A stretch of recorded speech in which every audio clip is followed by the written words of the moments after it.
All right, all right, all right. It is Wednesday. You already know what time it is. Always so excited for this hour that we spend with you. This is episode number 99. Hit the horn for that. Tipping points and puzzle pieces, intentional evolution. Let me bring up my partner in crime, the PIC, the man himself. He might look like Santa with the shaved beard, but it is not December. Come on, let's go, 2024. Mark Boatwright Frost, everybody.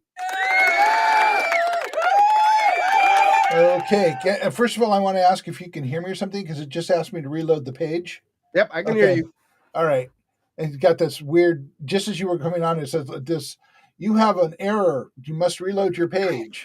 I'm like, yeah, you're freezing a bit. It's probably the weather out here. Yeah, it's cold and the lines are cold and the internet is cold and nobody's out checking anything. So, yeah, it's going to be weird.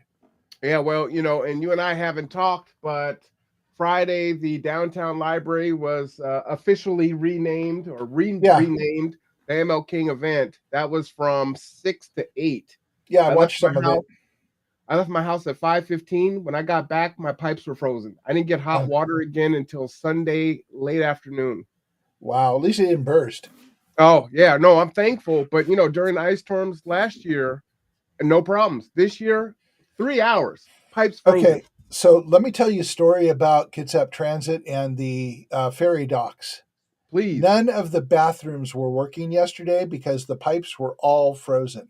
So not to denigrate the great Kitsap Transit people or the ferry dock people, but who the hell builds a building in Washington State and does not insulate the pipes? A public building.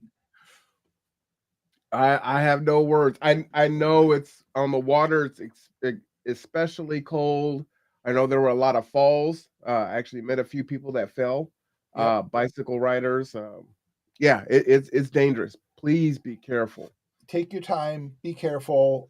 Try and make sure that you wrap your pipes, and just be aware that it's a challenge. If somebody needs to use your bathroom because their pipes froze, let them in to use your bathroom. You don't want to be that person. Depends on what you got to do, man. Yeah. Well, as you know, I watch Bo, and he said about waitresses in restaurants, saying it's freezing out here. There are people who are going to be dying out here. So if somebody's lounging over a cup of coffee, just trying to keep warm, don't be the person that sends them back out into the cold. Be human. Mm-hmm. Embrace your humanity. Nothing's, you probably at that point don't have a line out the door. Just let people be and let them get warm. Speaking of humanity, if I may, let me just give a shout out to all the volunteers that have opened up the severe weather shelters. If you don't know, that is volunteer based, right? They're not paid to open up the severe weather shelters. So for the last 4 days or so, 4 locations have been open by the power of volunteerism. So, just shout out to them. Absolutely. Applaud the people who are doing the work. Mm-hmm. Absolutely. Yeah, and he lets me have the clap alone. There you go. And to that end, the severe weather shelters are open this evening. Let me just tell people which ones are open here. The alert just came in. Sorry here, but I don't know if you can see my phone. Not really. It looks white. It's my phone is nonstop. It really is. Let me see where this was. They're all open except for one. What I'll do is we'll keep the show going. I'll pull it up on the screen while we're talking. Okay, that sounds reasonable. I want to do something my computer's not letting me do. Never mind. I was going to pull up the most recent weather, but Microsoft Weather has not been very accurate lately. I'm actually looking for other weather channels. It's been convenient, but not accurate. I like accurate. To that end, we're talking about intentional evolution today. That's interesting. How would you know if it's accurate? What do you have to balance that against? Well, so I got my butt handed to me by somebody.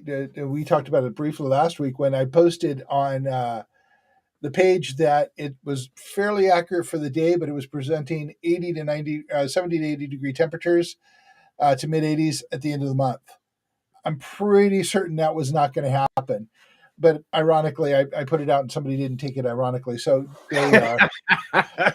Um, as I'm looking at things and I'm looking down at the bottom here and it says, oh, we're going to beware that there's a warning you could have 3 inches of snow.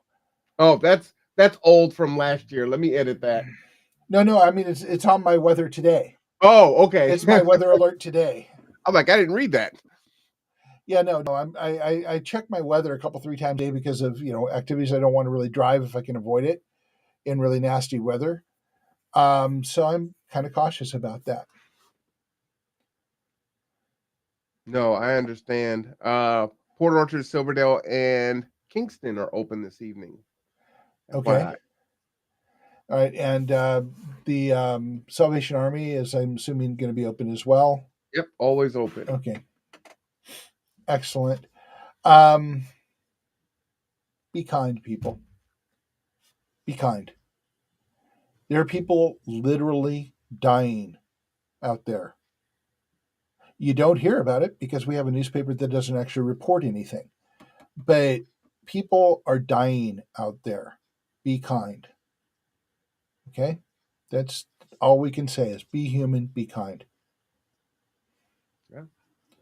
So, that said, let's talk about becoming more human all the time. So, I actually was watching something earlier today that got me thinking about the intentional evolution and some of the pieces around it and some of the processes about it. So when people hear the word evolution, all kinds of reactions and feelings and half known thoughts and memes and ways you're influenced come to mind. And it could be a good thing, a bad thing. It could be, depending on who you listen to, what group, what area you're in, it could mean a whole lot of different things. Um, when we're talking about evolution, I want you to know that we're not talking about um, changing your belief systems. What we're talking about is a process that has been pretty proven by science to exist, though is completely misunderstood and used in ways that it shouldn't be used. But we're talking about the very basic sense of evolution where we evolve into different beings. The planet evolves, we evolve, everything in the universe evolves as times change and pressures are applied. In this case, the evolution we're talking about is an evolution we decide to take together, to change where we are from where we are today to where we need to be. And when I say need to be, I mean need to be. The pressures that are applying to us now could create our extinction or an extinction level event if we do not change our behavior. And that's on a global scale, but the global scale will take care of itself if we can start changing on a local scale. Mm-hmm. If we can start talking to each other and stop othering each other and stop kicking down on each other and stop putting each other in so many labels and so many silos and so many different categories so we can keep ourselves separate. We're all human. Let's start there. We are all human beings. There's a lot of variety within that, but we are all human beings. We have that in common. And if we can start there and start moving through some of the ways we other each other, we silo each other, we label each other, it can only get better. We can only get to a place where we can start making significant changes in the way things are done. And locally, it's vital that we make those changes, especially on the Peninsula.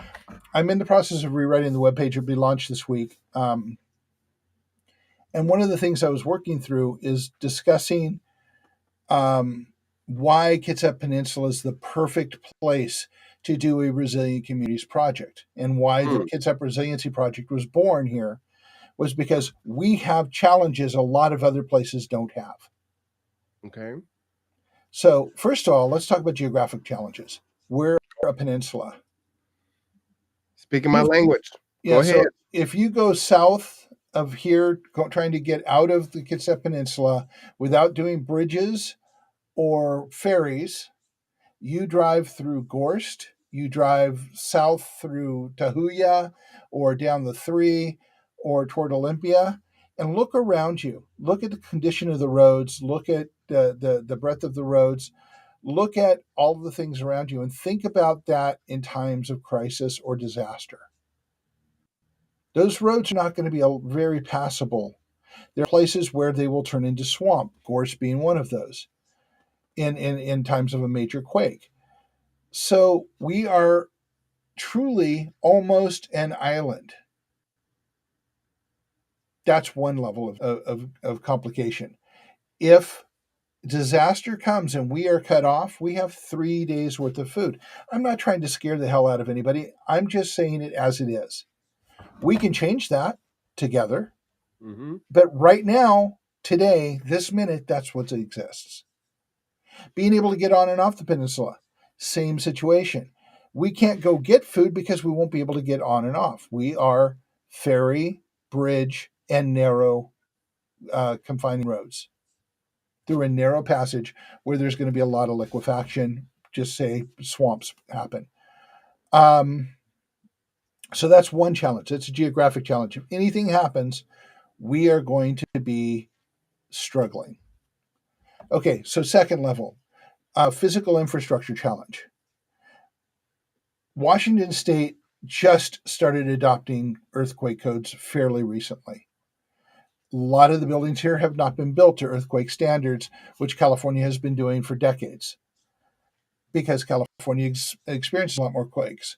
That doesn't mean we won't because we are in the circle of fire. We have volcanoes all around us. We have plates that are known to slip. We have all kinds of situations. Probably won't happen tonight, won't happen tomorrow. Again, I'm not trying to scare the hell out of you, but it adds another level of difficulty. And our power comes through us through Gorst. And let's be honest here, the power companies generate somewhere else and ship to other places. That chain is very long and in lots of places tenuous. And so we have to think about that. So we have food, we have power, we have geographical locations, we have a very diverse population with very different cultural models throughout the peninsula. And I think anybody who's spent any time on Bainbridge Island or up in Kingston or Hansville will know they don't think a lot like the people in Bremerton or Port Orchard or Olalla. Hmm. And while they think probably more like Gig Harbor, there's still a long cultural difference. So we have a lot of cultural difference here, a lot of cultural diversity and ways of thinking. And I'm not saying good or bad; they're just different, and there are challenges about people having those conversations together. Right. So then we have the commuter issue and the military issue. We have people who are here specifically in Bremerton and Port Orchard and um, Gorst and Belfair who are very transient because of the military. They come and go in groups of 5 to 10,000 people, changing all the time. So it's hard to get a community together with people who are transferring all the time, who are changing all the time, who don't have any real buy-in to where you're at. And then you have the people who are commuting to Tacoma and Seattle to work because there isn't really any job opportunities here. So when you think of all these things together, you realize that Kitsap Peninsula is a tremendous challenge to try and build community resilience. And if we can do it here, we can create a model where it will work anywhere. Now try writing that into a paragraph because it's all anyone ever reads. It becomes very challenging. Yeah, I don't think you can. So, well, I'm working on it, and I'm not getting there yet. But so there's a challenge here, a specific challenge here. But if we can make it work here and record how we did it, we can turn that over to anywhere and grow resilient communities. Listening to you speak, one thing I think would be a great idea would just be to go through the emergency management, uh, the county plan, Mm-hmm. one, and then two, to go through the plans that we have set up. Like, where's our rally point? How are we going to check in? Do we have, our emergency supplies? Who are we going to check on who's not in our immediate circle, right? In our household or close to us? Maybe you have like grandma's in Silverdale. Do I have a way to get a hold of grandma? Do I have a way to get a hold of grandma if the phones go down, right? Are we thinking about those things? Well, I have read the plan, and I invite anybody and everybody to please read the plan for the county and everybody's buying into pretty much the county plan. Um, and a lot of those things have not been thought through, and a lot of those things are not in place because the reality of something like Cascadia Rising is too large for most of the people in our bureaucratic circles to actually wrap their heads around. So my concern is Katrina and Flint and other places where there is needless death and suffering, uh, if not for being prepared, right? Having the conversation, making sure that people have a plan, making sure there's some emergency stock. I'd love to see maybe Snap do something where they say, hey, here's a supplemental that goes toward these foods that will allow you to put them away and preserve, Well, right? I strongly suggest that people come to see Stone Soup because we will be talking about that there. And Nice. and I will tell you flat out that it isn't going to happen until people come together and demand it happen. Mm. And for the same reason they give for everything else, there's no resources to do it. Well, there's that, And but then people have to know that it's something that they need to advocate for, right? Like I right, said, we're constantly in survival mode, and it's like, man, I'm trying to go to work. I'm trying to make sure I got transportation to get where I'm going. I'm trying to take care of these babies. Whatever the case may be, and then you're telling me I need to think about the emergency of, which is not going to happen right now, but my baby is going to have their diapers changed right now. Right. And it could be, the one thing that I would only push back on you where you say, hey, the earthquake might not be tomorrow, might not be next week. Those things are But it true. also might be. Exactly. And Mhm. we go off of that comfort of saying, you know what? Yeah, you're right. It's probably not going to be tomorrow. 95% not going to be tomorrow, maybe even 98. So I've got time. And then it goes to 2021 and 22 and 23. And now here we are in Well, 24. let me just say this one reality, the one absolute certainty is Sure. once it happens, you have no more time. Yeah. And I just told someone, oh, I don't know who it was, that you had mentioned there were only 3 days of food on the peninsula. And they were shocked at that fact. Like, there's Yeah. only 3 days? Like, So yeah. let's talk about the world and just in time. Hmm. About the mid 90s, somebody had a brilliant idea that it would be better and more profitable to ship things just in time, which means you don't have huge stocks or warehouses full of food. You have enough food to service the people just in time. Hmm. And that assumes that the supply chain is always open and there's no problem in the supply chain. Now, pharmaceuticals are that and then some. There aren't any pharmaceuticals storage on the peninsula, to my understanding. So, people who need diabetes medicine, people who need heart medicine, if there's a disaster, it just isn't going to exist very quickly. Isn't going to exist. And first of all, it has a very short shelf life. Second of all, pharmacies legally, I don't believe, are allowed to store a whole lot on site. So that's going to be a really huge issue. Um, but we're not really talking about the well, we are talking about, but we this is not really about all of those things. We're happy to have that conversation. We're happy to talk to you about how that can be changed very quickly to be much more robust, have greater capacity, and the ability to support a greater amount of the community. But the reason I'm saying that Kitsap Peninsula is the perfect place to develop this is because it's hard here for Hmm. all of the reasons that I mentioned.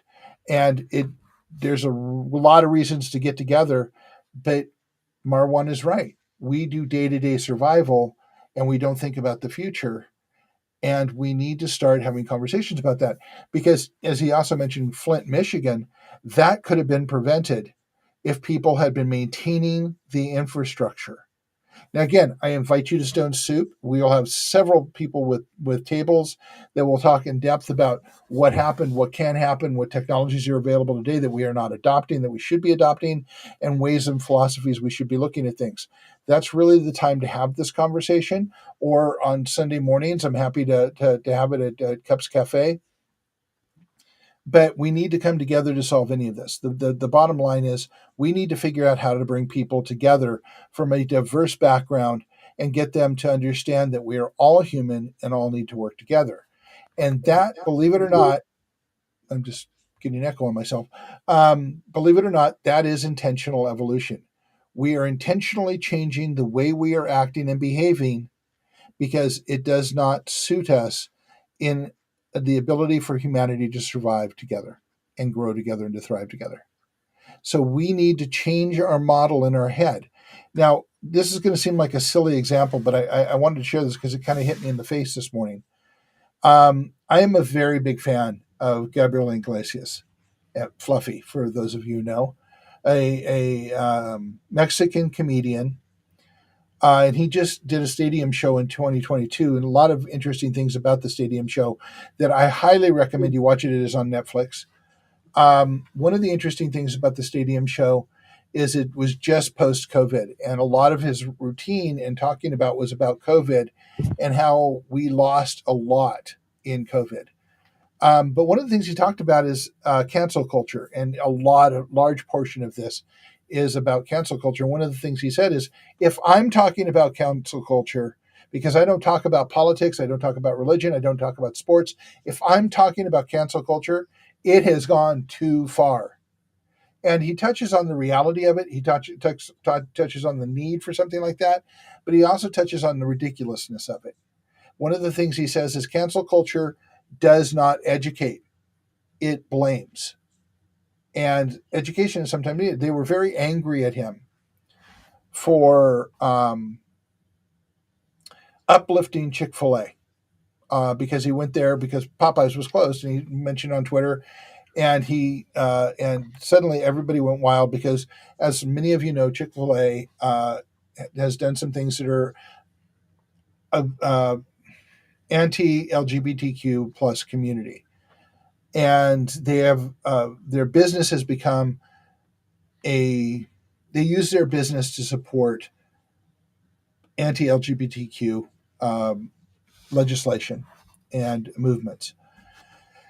And they said, well, now that you know this, as Fluffy came back saying, I am a friend of the LGBTQ, I am a supporter of the LGBTQ, and says, well, then you're not going to uplift them. And he said, and this is the part that got me thinking, kind of hit me between the eyes. Mm-hmm. Said, no, I'm going to continue to organically uplift them because I want free shit. And that just made me go, what? The F, man, what are you talking about? And he says, you have to understand, and this, bear with me a few more minutes. I know that a lot of you just went, yeah, this is stupid, I'm not going to listen. But bear with me a few more minutes, because my thinking to this and his reply to this were both, in link to a lot of what we're talking about here and how you change your thinking. I'm listening. So I was like, oh, wow. And then I heard him say, you have to understand, I only read headlines. I love a lot of people. I'm very positive about who I am, but I cannot keep on top of all of the topical issues in all of the various groups that are connected to me, or I'm connected to, or I'm not connected to, but need to be paid attention to. I just can't do it. There's nobody can do that. Mm-hmm. And so I do the best I can. And, I don't support anything that's anti, but I do understand that people feel sensitive about this. And then my thinking took over, and I'm thinking about it going, he's right. Part of the issues was siloing everything. And the core issue that we're addressing with resilient communities, in case you guys haven't figured out, we do have an agenda and we do have a core issue here. The core issue we're dealing with is we need to shift our thinking and get everybody out of the damn silos and embracing their humanity, because silos are dangerous things for isolating people. The fact that this is an LGBTQ plus issue is because they're in a silo and not considered human. You with me? I'm trying to We be. I don't yeah. know who doesn't consider him human, but Well, when you silo somebody, then they're that. It's easier to make them not human if you've got them in don't a they do silo. that to themselves? Just Well, like the black community well, does that to themselves, funny just like thing, the Hispanic community does it to when our themselves. whole culture is about siloing, we embrace the silo to have our own identity, but it also, we are put in a silo to have our own identity. But that identity is not us as human beings. That identity restricts what we can do, what we can say, and makes us a target at the same time. I'm trying to follow you, but it Think I don't. ask questions, think it through. Let's discuss this. Yeah, I'm trying to ask questions. So when I look at the LGBT community and their advocation, right? They are advocating on behalf of that community and what Correct. it is, right? Mm-hmm. Not so much the humanity. See behind that, right? See Mm-hmm. behind my blackness, see behind my LGBT, but see me, right? That part doesn't seem to come out, right? Mm-hmm. It is accept the silo, right? This is the silo. This is what it is. You need to accept this, right? Mm-hmm. So, what are you saying or what are you suggesting that people do? Because people haven't been seeing the silo, right? That's why the silo exists in the first place. But then to say, okay, not only maybe there's a time and place for the silo, and then there's also a time and place for just, hey, I'm Marwan the individual. Where are you at with this? Okay, the time and place for the silo is to give you power to change things. Has that Mm-hmm. worked so far? Has it worked for the black community? Oh, I think it's worked great for the LGBT community. To some degree, I think it's worked wonderfully, especially if you compare it to the black community. right? So why hasn't it worked for the black community, and why has it worked for the LGBTQ community? I think there are some very racial pieces to that, right? And there are very powerful people and wealthy folks, and often that are white, that are in the LGBT community, and they are able to do more, right? Um, Blackness in America is always going to be this. It's not even a third rail, right? There are folks that say, "Oh yeah, you're post-racial." I was just talking about this, right? On the Mm-hmm. advent of ML King's holiday and whatnot, but how is it that even though we're getting younger, we're still watching this indoctrination of racism and bias that is still coming up and it's getting younger? We thought that, Mm-hmm. oh, when the old, racists die off, when grandma and grandpa die off, everything will be fine. And that's not what we're seeing, No, right? because they're being indoctrinated and put into silos as well. So we're So seeing it's it in elementary school mhm. in examples of I just deplorable things. I won't go into it. So But would you what say it the goes to show is that those things aren't changing, right? right? However, the LGBT movement, right, that has uh, gone leaps and bounds, right? We could look at our city Because council, right? the issues are slightly simpler in some ways. And there's a lot of people that will attack me for that. But let me ask a couple Yeah, questions. that's interesting. Go ahead. Okay, so first question is okay. I'm going to go back and address that, and then I'm going to ask something, Mhm. ask some questions of you. The LGBTQ community is simpler in some ways because it's mostly legislative as opposed to a cultural shift. They want to make sure that they do not get persecuted, and they want to take some of the blue laws off the books, which, by the way, hasn't been happening anywhere near as fast as they would like. Um, Blue laws. What are blue laws for Blue those? laws are like sodomy laws. A lot of states have sodomy laws, which means they can actually haul you into prison because you have had sex with another male. There are hundreds of those on the books all across the country, even in places you would be surprised to see them. Those are blue laws, laws that allow the police into your bedroom to see how you perform or what you're doing and how that violates the law. Why Okay, do they that call them blue laws? I have no idea. That's just what they're called. Okay, all right. So The other thing is that they have laws to protect them legally to allow them to have equal representation, be able to be married like everybody else, and to acknowledge that they are equally human in a lot of ways. So that's a very clear message. I would argue that within the Black community, that the message is nowhere near as clear, nor as concise and or agreed upon by everybody. But that aside, when you think of the LGBT community, what's the first thing that pops into your mind about the people involved? White males, right? No. No. What does appear in your mind? You know what? That's a good question. I don't know. I just think of the spectrum, right? It's Right. just to me, it's all of it as a bucket, if you will. So even within the LGBTQ plus community, there is significant disagreement and bias and no disagreement and bias.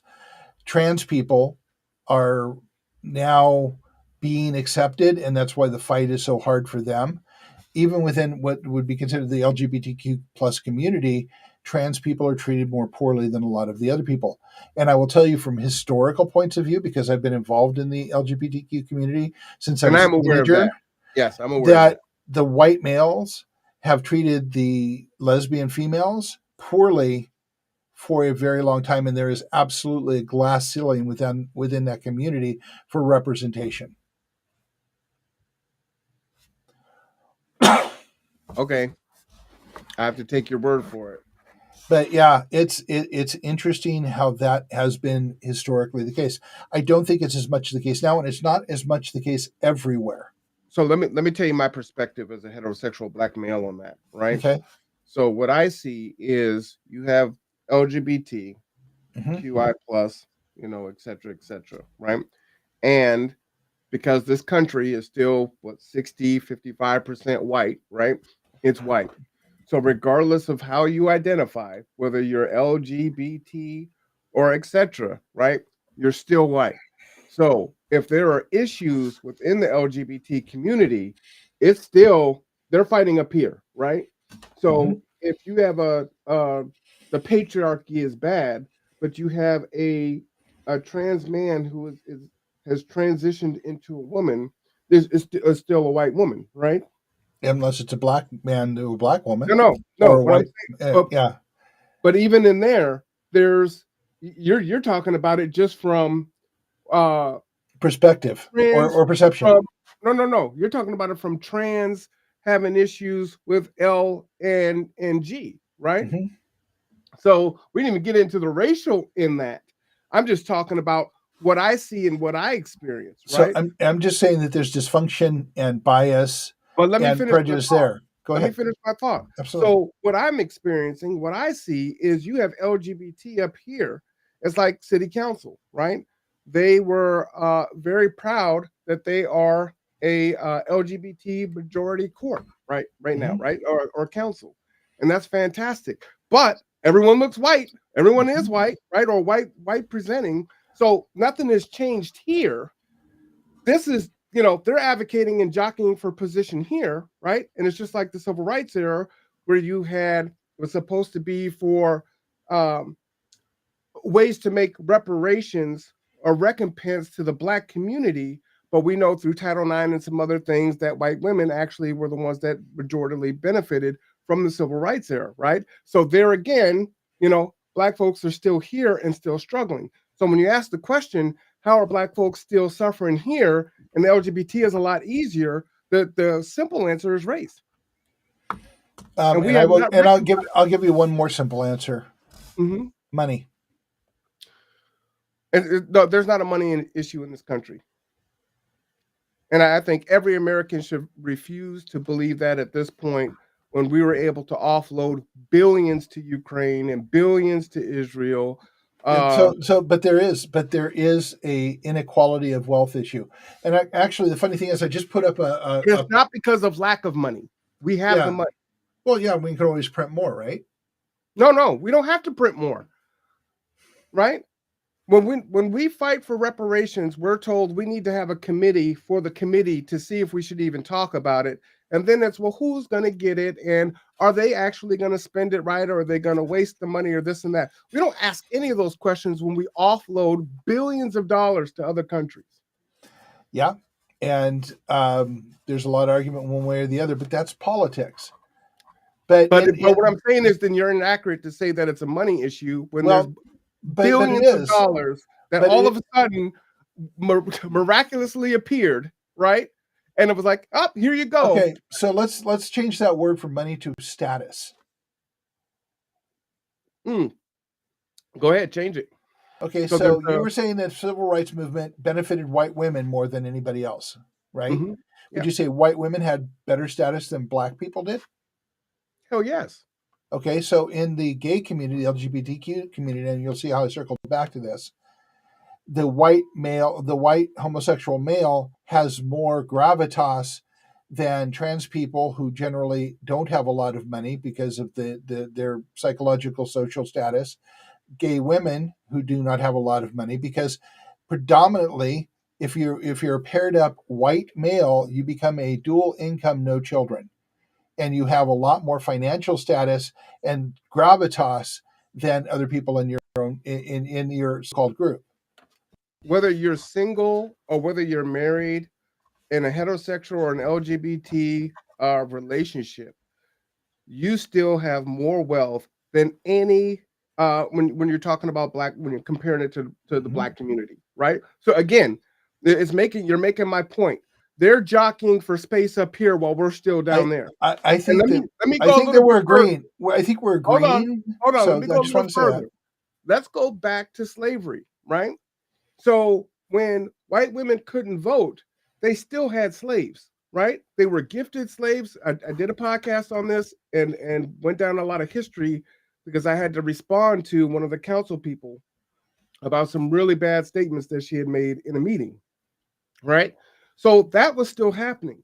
You also had the rape of men and women, of slaves, right? Black men and black women, by white men and white women. And they were both raping both the opposite sex and the same sex, which would make them LGBT, right? So it doesn't matter, even from back then, where you identified, right? We're here. And that has never been solved. That is the thing that we don't talk about, and that's the problem why we're still here in 2024. But now let's go back to the silos. Sure. Part of that is because we have silos that keep us identified within this group, and we're not talking about it across the board where we can actually cure it. Well, here's the thing. Why would you, right? Because if you're the one with power, it becomes a zero-sum game for you, right? Because that means you're going to have to relinquish your power and your privilege. So let's go back to the article I was going to mention earlier that I just put up. The Guardian just posted an article about the Davos meeting in Switzerland. And a group of, I think, almost 2,500 billionaires and millionaires signed a letter saying, please tax us. The inequality is destroying democracy, and we need to be taxed, and the money has to be used for improving the infrastructure to help create equality, to help build us back to a stronger, united people. Is this the United States? 2,500? This is 2,500 people across the world, and they're talking to everybody saying, tax us. Please tax us. Why do they need to be taxed? Because they understand, well, okay, I guess they could give the money away, but in taxes...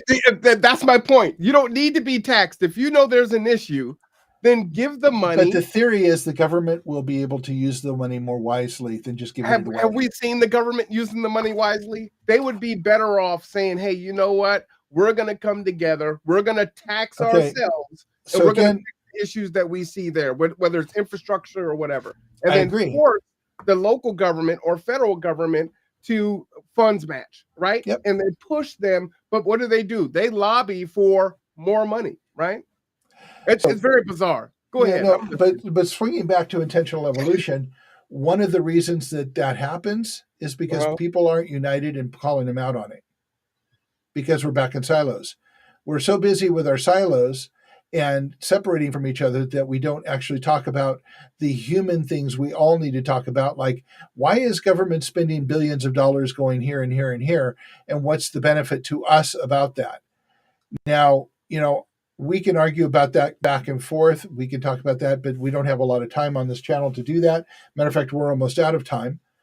Well, and I think it's almost a lost conversation anyway. We got 20 minutes, but I think it's a lost conversation just because your issue is important to you, just as my issue is important to me, and my issue is probably going to be more important to me than yours is to you, right? So wherever the money's going to, whoever's receiving that is like, hey, man, I need this, I deserve this, or whatever they're thinking or feeling. You know what I'm saying? I think that's what's behind that.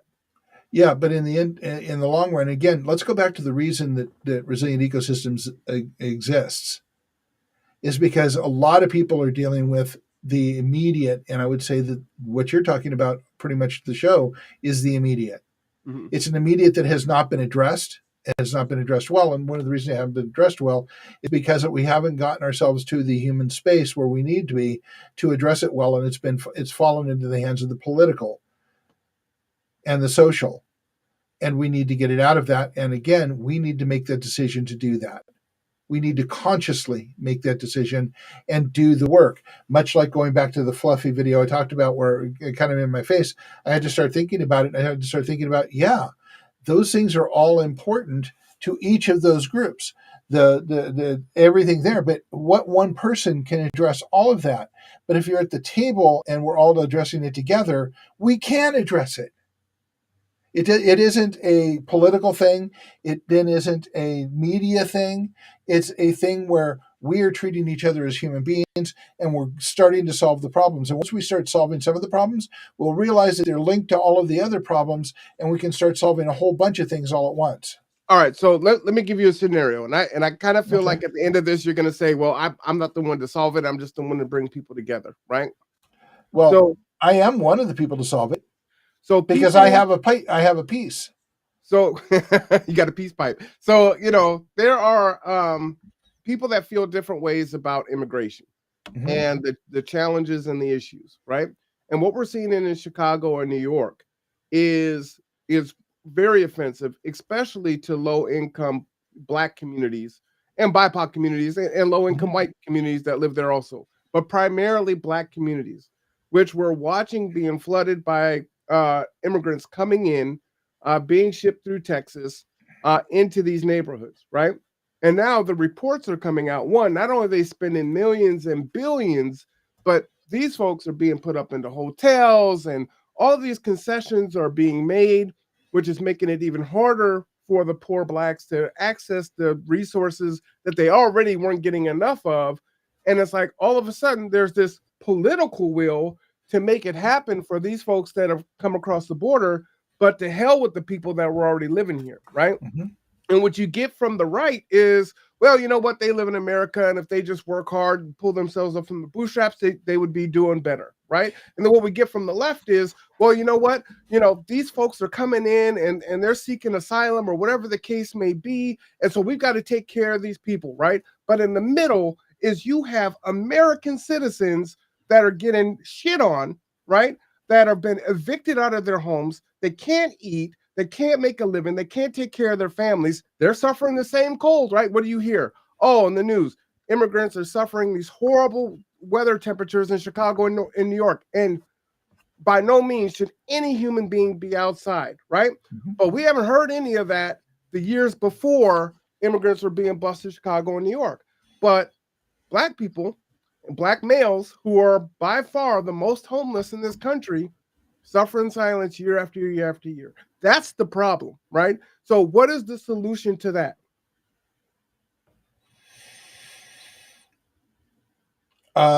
Okay, first of all, that will be the case either, but the first question I ask is, who owns the media?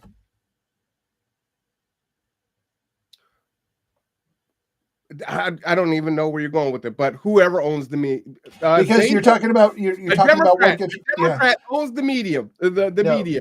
I'm saying corporations own the media, and what do corporations benefit by making sure that we all stay in our place? They get profits. What do you mean by all stay in their place?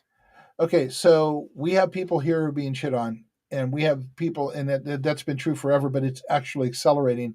And this is a lot of what I talk about, a lot of what I write about, a lot of what what is the core of this is going to continue as long as we do not regulate capitalism. We do not have the jobs we had 10 years ago. We do not have the jobs we had 20 years ago. The jobs pools are shrinking. The ability for people to have money to do anything is shrinking. Costs of everything are going up. This is a given. It's a known, but we never hear about it. Not once, not ever. Maybe in memes sometimes, but nobody talks about it. We have thousands of nonprofits trying to deal with things with no resources. We have cities who have fewer and fewer resources trying to deal with an increasing homeless presence that is going to continue to increase because the costs of living are going up and up and up, and nobody's talking about it, nobody's reporting it. So, why is it not being reported? Because corporations own the media.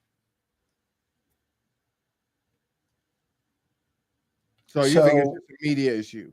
no, I think it's a huge issue. Well, do you think I think it's a media issue? Well, One of the that's what you reasons we're brought up. doing the intention, well, I did because it's a piece of the puzzle. There are a lot of bad puzzle pieces that have to be addressed that will never fit with anything in our humanity.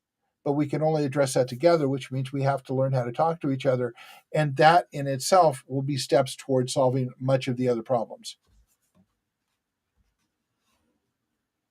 And I know that's a light answer, but we don't have a lot of time to go into a lot of depth. And each one of these takes hours of conversation to actually get to the place where people understand. We focus on the long term change because someone has to stop the bleeding, which is what G2 does. It's what God's Unbroken Home does. It's what a lot of people do. They focus on stopping the bleeding or trying to stop the bleeding, but they don't have bandages. You know, you're watching people die in the streets and there's nothing you can do about it. There are thousands of nonprofits doing this every day, but it's all being caused by a cultural cancer that we have to start working on. Otherwise, it will never get better. And I'm that's a, what our focus is. Let me put this in the chat here. Okay. And what I'm putting in here is we have about somewhere between 500 and 700,000 homeless in this country, right? Mm-hmm. And so if you were to take 200,000 and build each one of them a home, right? Mm-hmm. Assuming we're not even assuming that some of these folks are families, right? So the number would be less. That's $140 billion. Mm-hmm. And if we look at just Ukraine and Israel, just in the last 2 years, how long has the Ukraine war been going on? Is that Well, 2 years? why don't we just step out and say, why don't we look at any of the corporate bailouts? Because that's what I'm focused on. You're focused Yeah. on corporate bailouts. I'm focused I'm just saying, what I'm war. saying is it could be any number of the things that we've And dumped we an we could enormous take amount of money on. we could take a few percentage points from the defense budget, right? Yeah. It could come from anywhere. We could take a little bit from. You know what? I love your point, right? So we could still help out Ukraine and Israel, right? But we could pull a little bit from the defense budget. We could pull back a little bit on Ukraine. We could pull back on some of the government bailouts for corporations, right? Everyone has a $200,000 home. We have Mm-hmm. all of this land in middle America. We have all these jobs. I watched a politician the other day talk about the reason that immigration is the way that it is and why they want the people in here. And it was like one of the most racist things I've heard is, well, who's going to pick our fruit and our vegetables? Like literally just said this on live camera. Like, no, Okay, that's the reason why we have I'm gonna sidestep here for a moment, and I'm gonna go back to Fluffy for just a minute. Go ahead. He was up for before COVID. He was up for being the host of the Academy Awards because Kevin Hart walked away from it and nobody else wanted it. And they asked him to write the jokes he would Oh, have. why So did they, Kevin Hart walk away from it? um, I don't remember the reason, but it They was a tried to very cancel him the year before, and someone else had to host, and then they wanted to come back and uncancel him. And he's like, well, "Yeah, I'm yeah. good." And I think that's what that was it. But my thing was the Fluffy response. He said, "Okay, I'll put the jokes together so we know what the vibe is." And his first joke is, as he goes up there, is, "Yep, I'm another Mexican that is taking a job nobody else wants." Your statement about the pickers, I was just making a response to that. What's the punchline? I The didn't get punchline it. is, did he go? His opening joke at the Oscars is, "Yep, just another Mexican taking a job nobody else wants because everybody else turned down the Oscars." Oh, I get it. I get it. Okay. Where's my Trump on my boom boom? There we go. Yeah. So that is racist as hell what you said, and it's true. We have the fruit the agriculture industry would take a tremendous hit without immigrants picking fruit and vegetables. It's just a financial fact. If that's right or wrong, the Well, old you take a hit. You know what I'm saying? But you don't get to recreate modern day slavery because Americans can't live off of picking the fruits and vegetables, right? that Because wasn't it's too. Marwan. That wasn't a statement or a judgment on my part. That was just kind of like saying about what Oh, he's talking about. you got me riled up now. Yeah, no. What I was going to say is that to change the politics behind it, to get the $200,000 homes, to get and all of the support structures. I do not want to belittle that we have to have Yes, far more mental health mental capabilities, health. Yeah, far more medical capabilities than we have today to deal with that. So it's not just the $200,000 home. How about an $80,000 home someplace, and $120,000 worth of support services to go along with it to support that. But to get there, we have to have the will, and we don't have the will, which is why politically it has been unfeasible for politicians to advocate for it or do anything about it, because we haven't come out and said, if you want to sit in that seat, we're going to have to do this, because otherwise you won't be in that seat anymore. well, And here's the that, thing. well, here the thing is, we have to work together to create the political will, which means we have to have the discussions, and that's long-term work. It isn't a light switch. No real change ever happened with a light switch. But it's hard to say, hey, you know what, I'll advocate for that when my family has struggled and suffered, and now we're just gonna give folks $200,000 homes. And I'm not necessarily saying that they should just be I gifted don't these think homes without a requirement I don't for think these that, homes. yeah, I don't think that that is a solution that most people would adopt or wrap their heads around. But I think, and it is my absolute belief, that if we get enough people in the room having conversations, we'll come up with an answer that no one thought of before, that is viable, that we can push, because we will be hearing from people who are involved in it on either end. We will be hearing from people who hear about it, and we'll be having those conversations, and we can come to a consensus about how to address it. I don't know about consensus, maybe a simple majority. Either way, it can move forward. I As think long there's as everybody can agree to work together on it, even if it's a simple majority, that's consensus. Yeah, I just want to just because people will take that in a different way, right? Right. Consensus is like everyone agrees, so let's go. I think the meritocracy conversation, and even without that, because people do demonize that, Yep. and there should be something for hard work and paying your bills on time that should be rewarded, right? Right. So I'm not one of those people that are like, you know what, hey, good, you should have did it, but you know what, we're doing this because they weren't able to for whatever reason. So let's pull them up. Let's pull it That's together and not make it what I'm saying happen. at all, So, right? and then there's one other very important question that I actually asked on the webpage as I was writing it, Mhm. or I actually made a comment on. Yeah, they need to pull themselves up by their bootstraps, as if anybody knows what a bootstrap is anymore. Well, but that's I'm giving you a trombone for that.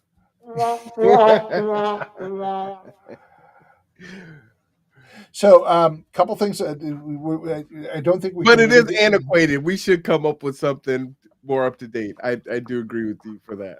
Yeah, because I know what they are. Because I was raised around horses, but most people don't even know what a bootstrap is, and I hear people repeating that, and I look at them and go, "Do you even? Never mind. Just never mind." Um, Well, but hey, you know what? That's emblematic of the example, right? You were raised around horses. Some mhm. people are poor that are raised around horses, but most people that's not that would be a luxury item that they wouldn't be able to Yeah, take care of. So they would know what a bootstrap is, right? I mean, right. it is actually it does still fit. Yeah, it does. You just have to have the experience to know that, which is true in most things. So we're running up on the 5 minutes, and I do want to talk about something slightly different that we didn't get as far as I wanted to get today, but we got to see Marwan riled up. So Hey, this there is we your are. fault, man. It's always worth it. Um, but I do want to talk about this because Marwan has just experienced this on the conduit. I'm experienced and gather together, grow together. I experienced it on our pages. There are people out today doing fishing expeditions to get you hooked out. One of the ones that I've been getting is your page is going to be permanently deleted unless you Oh, blah blah blah, and you then you got go that to too. the link and you laugh your ass off because the guy's fishing for your personal information Hmm. or whoever it is. This has gone out. It's hit everybody that I know. Yes. And there's no way to report it to Facebook the way they're coming in. Hmm. Um, you're going to see more fishing expeditions. This is one. You're going to see a whole bunch more because this is an election year. They're going to Un- have they're going to have hackers, bots, and everybody trying to get your personal information to influence the election, to take over your computer, send Trojans to get over your. Don't open strange emails. Don't click on weird links because they're set to take over your computers to influence people. And if you don't understand what I'm talking about, I don't have time now to go into it. Read security pieces. And if you really want to scare the hell out of yourself, go online and look at cyber attacks that are going on. They have cyber maps that are live action. You'll see millions of attacks from dozens of different countries every minute of every day. So just try and be smart. Don't click on weird links. Ask yourself questions before you open a link and double check the sense of it. And they're getting very clever about it. Be careful, folks. It is an election year and it is going to be awful on social media. So be careful. Here's one of the things. If you have not tried to log into something and you're getting, because I get this all the time from Microsoft, we need to authenticate your account before we'll let you in, right? And this comes all through the day. And so I'll call the people at the office and I'll say, "Are you trying to get into the Microsoft account?" And they're like, "No."